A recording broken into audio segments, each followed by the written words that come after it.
Hello, Four Corner families. This is Ms. Ceballos, and I am excited to welcome our students back to the building soon when we transition to hybrid learning. I will be presenting a series of videos that will help inform you about hybrid learning.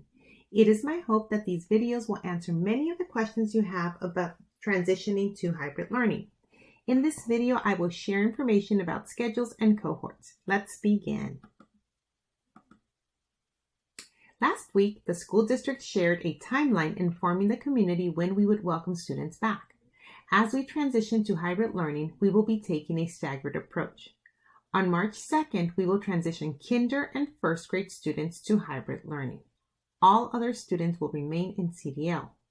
The following week, on March 9th, second and third grade students will transition to hybrid learning. Finally, on March 16th, fourth and fifth grade students transition to hybrid learning, thus concluding the transition to hybrid learning for all our kinder to fifth grade students. Next, I would like to talk about cohorts. Cohorting is one way of reducing the spread of COVID-19 by allowing us to bring students back into the building in smaller groups to be able to physically distance. Cohorts are a consistent group of students that stay together for the entire day. Each grade level is a stable cohort. Each class in the grade level is part of that cohort. Your student has been assigned to a cohort.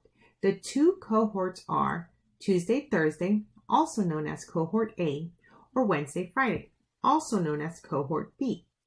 Knowing which cohort your student has been assigned is important because the cohort determines your student's schedule. Let's take a look at the different schedules. The example here is for Tuesday, Thursday cohorts. Our bell schedule has changed for hybrid learning. Arrival time is now 7:40 in the morning, with the bell ringing at 8 o'clock. Our dismissal time has also changed. Students will be dismissed at 1 p.m. If your student's cohort is Tuesday, Thursday, or Cohort A, they will come to in-person learning at Four Corners on Tuesdays and Thursdays. On Wednesday and Friday, your student will learn at home. During in-person learning on Tuesdays and Thursdays, your student instruction will consist of what is listed here under Tuesday.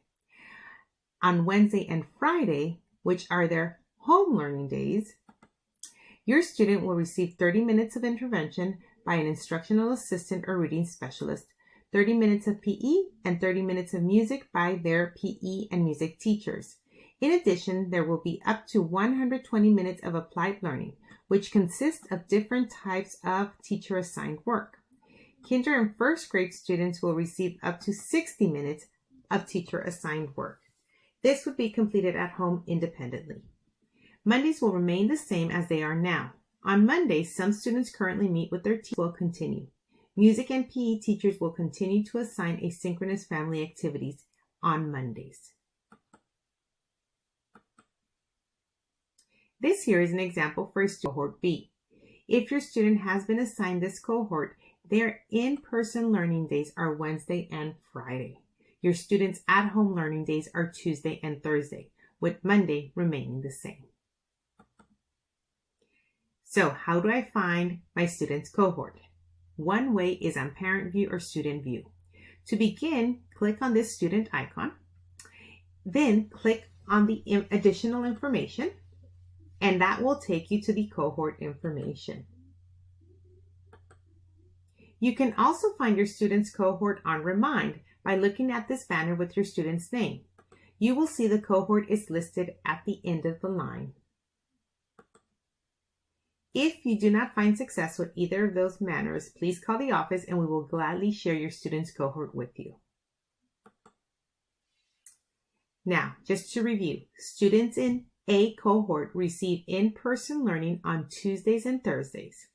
Students in B cohort will come to the school for in-person learning on Wednesdays and Fridays.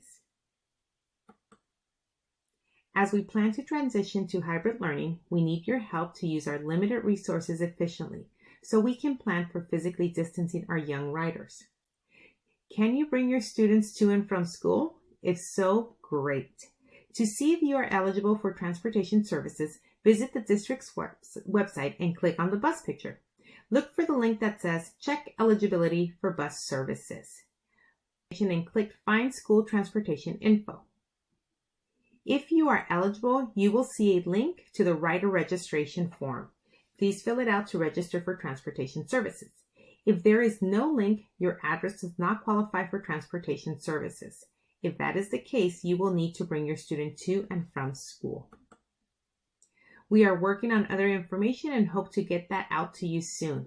That information is around school safety procedures and arrival and dismissal procedures, as those have changed as well. Thank you for your time, and as always, if you have any questions, please call the office. If you would like to further, thank you. Have a great day.